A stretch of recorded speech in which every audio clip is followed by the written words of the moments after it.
Hi, I'm Kevin Harrington. I'm here with my co-host, Forbes Riley. She's a celebrity television host, fitness and health expert.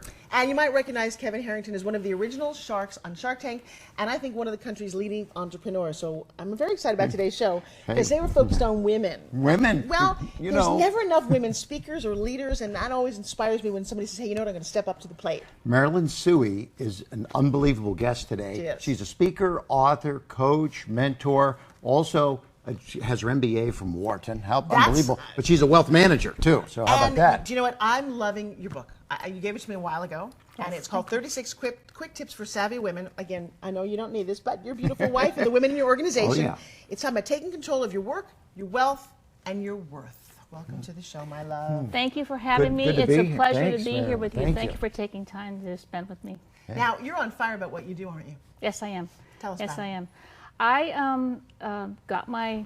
I started my business about 15 years ago, and I started it because when I was a C-level executive working in corporate America, I'd earned my MBA from Wharton. Thank you for saying that, and it opened a lot of doors for me. Thank you. And I noticed that I had some very successful exits during my venture capital-backed career. You live in the San Francisco Bay Area, so yes, there's so a lot of that's venture the out home there, of venture, right? And I'm grateful that I had that opportunity and the ability to do so. But I noticed when I hired my financial advisors, they really focused on investments only, and the fact that they talked about the performance. And of course, in those days, things were going quite well. Now, what I found that the total picture, my financial house, the things about myself, my family, those really didn't come into the picture. They were kind of in the background. So when I started my business as a wealth manager, I said, you know, I really want to serve business owners, entrepreneurs, and C-level executives like myself, but I really want to help them put their total financial picture in order, get their house in order, help them get organized. And the way I did that was I got several designations, a certified financial planning designation, something called an accredited investment fiduciary.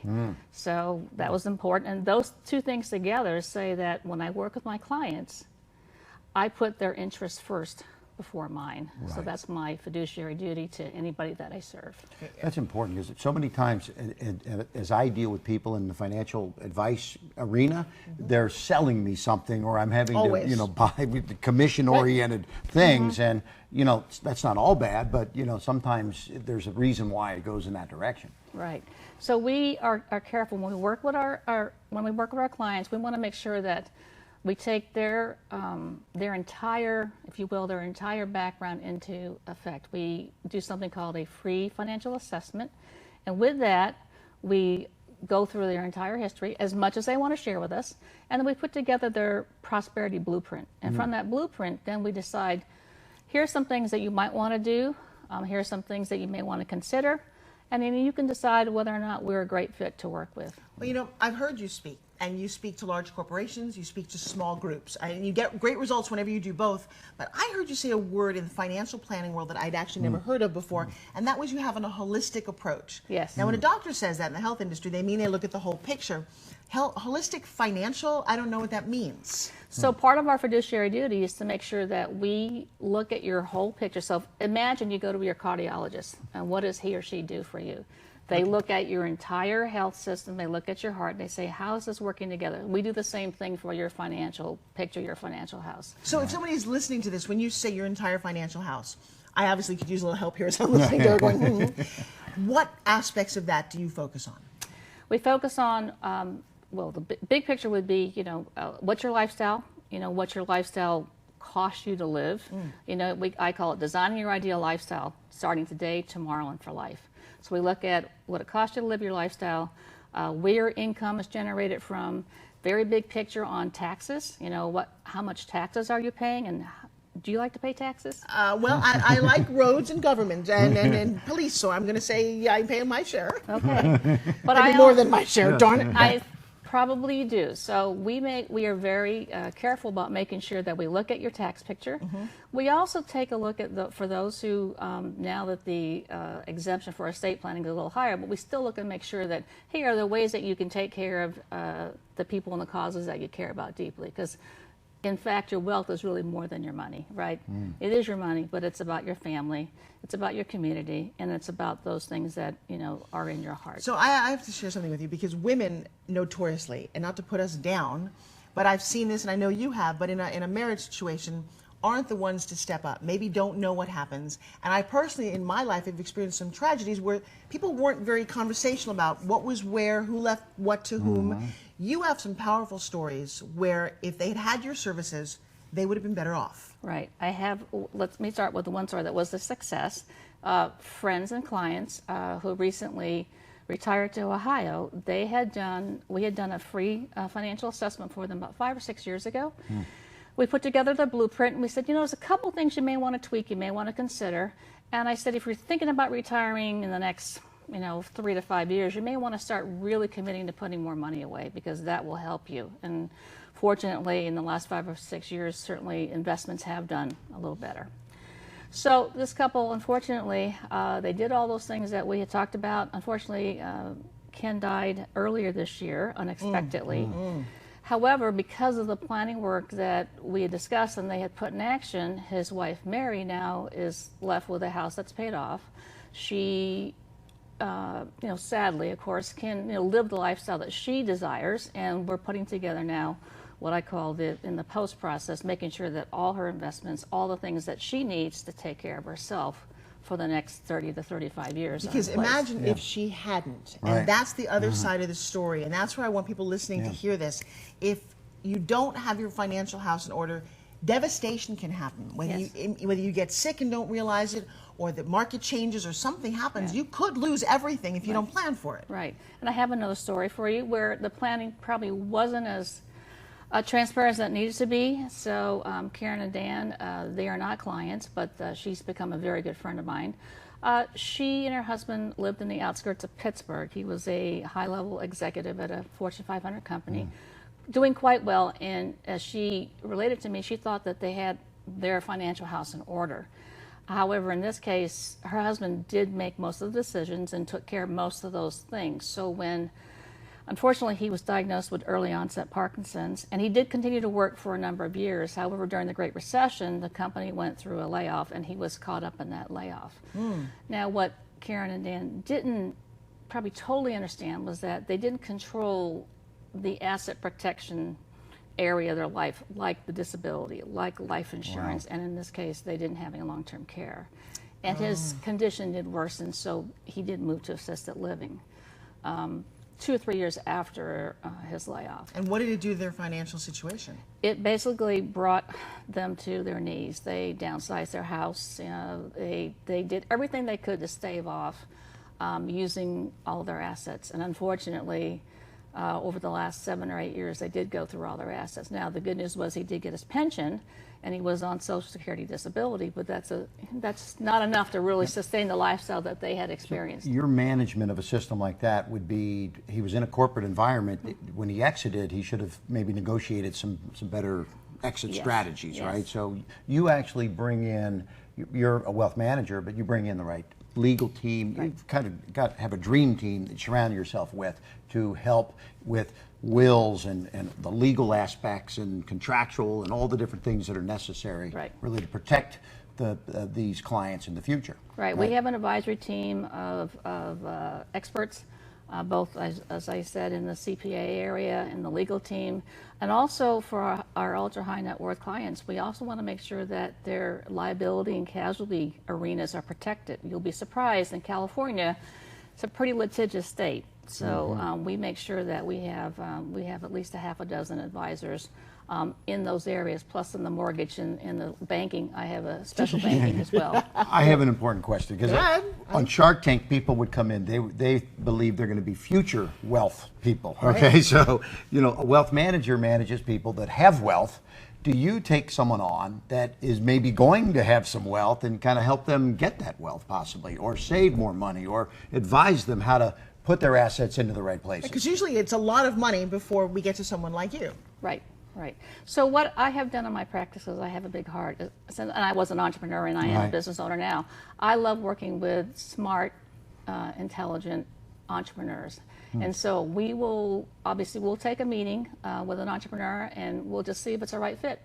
And like I said, if they have the right emotional intelligence and they're willing to delegate some of that responsibility, we're happy to work with them. We'll find a way to make that work. Now, we talk about women. This is a passion of yours. Tell me a little bit about the book, which, by the way, I understand that for all the listeners of this program now, you have created a free offering, yes? Yes. What is that? Well, the free offering for the financial planning part is 5 quick tips to get your financial house in order. And you can get that by clicking on the link below. Okay, so you guys know that right below there's a link that you look at and get your 5 free tips. But you've also, because we're so wonderful, you sell your book for $9. Are you giving this also to us? Right. I'm giving this one. So, I don't think I'm allowed to get the book. It's not for Give me. it to your wife. Okay, No, shame on you. You have a Okay. beautiful wife. You have a mother. You have children. You have right. nieces. You have a new grandbaby girl. Yes, thank 36 quick tips for savvy women. Yes. And I don't mean to exclude you, but we need a little help. And to that end, you've put together a community of women. Yes. Tell me about this. So in the Bay Area, I'm very passionate about serving women, and whether they're clients or not, by the way. So this is a community that I'm building, and I want to be able to help them with areas of work or career, and whether you're working for a living or whether you're taking care of your family, it doesn't matter because you have a passion in your heart for the things that you do every day. Obviously the wealth factor, because as Forbes and I have talked, women need to really step up, be educated, become more confident, be able to make those decisions in case there is something that happens to them. It's funny. It's not like we're smart. Not smart. It's like we're not smart. I don't think many of us focus on that, or we've delegated it, or we share it with our partner, and we're more willing to. I don't think as a man you would ever let someone else just run you wouldn't actually know, I don't know where my money is. Right. No. It's more ingrained in you, and to the point, you went to the Wharton School of Business, which I believe is the school, got your MBA there, but you went back and met with some women that I think surprised even you. Yes. So I went, the reason why I wrote this book, and it was on a peak of frustration, was I went to a networking of about 100 women from Harvard and Wharton a couple of years ago, and I was a little surprised at the questions they were asking. Now, these women were younger than me. I had gone to Wharton some years ago, and what they were asking was, how do I get a raise? How do I get noticed by my boss? How do I matriculate through the corporate world? There were some other questions, but those 3 really intrigued me, and I thought, well, wait a second. And when I went to Wharton, there were no women's networking groups, first of all. There were very few women in the class, let alone graduating. And I thought, gee, we had to go out and make it happen. Right. We had to raise our hand. So what I'm saying, much like Sheryl Sandberg, you have to sort of lean in. You got to raise your hand and you got to go for it. Because, and again, it's fascinating about being a woman in a man's world. I wear a lot of high heels and a short dress, but I definitely want to be respected and looked at as an equal. But you said something, taking control of your work, your wealth, but your worth. I don't ever hear men worrying about their worth. So it's important. I believe and I feel that women we have so many roles that we play in our life. We take care of our kids. We take care of our spouses, our partners. We want to run a business. We want to be the best that we can be. Right. Sometimes in here, the little worth factor, we have to work on it. Now, I don't know, Kevin, for you, does that ever come up for you, or do you just go every day? I just go every day. And I'll tell you what, part of it's about being a guy and being successful. And we as women have that little thing where, and I see very successful women sometimes go, And that's what I love about your passion, your commitment, and even just working with women to get to understand what wealth is. Exactly. So we make sure that we bring in speakers on both career, and in fact, this one we're having one of our assembly women come in and talk about her career, how she got from being an attorney, being a mom, raising a family, and now running for office. She's very successful. We're also going to have some folks besides myself, and I have a colleague in banking. We're very passionate about helping business owners in our local arena. And then I have a woman who's 70 who's going to talk about ageless living. Love it. And she's a health and wellness expert. So every quarter, we're bringing and adding more value and raising up our community of women. What's so impressive about Marilyn is that she actually keeps talking about whether they're a client or not. I know. You just help people. You want to go out. You put these programs together, and hey, if it makes sense that maybe there'll be a client, right, then it happens, and that's such a great attitude to have in business.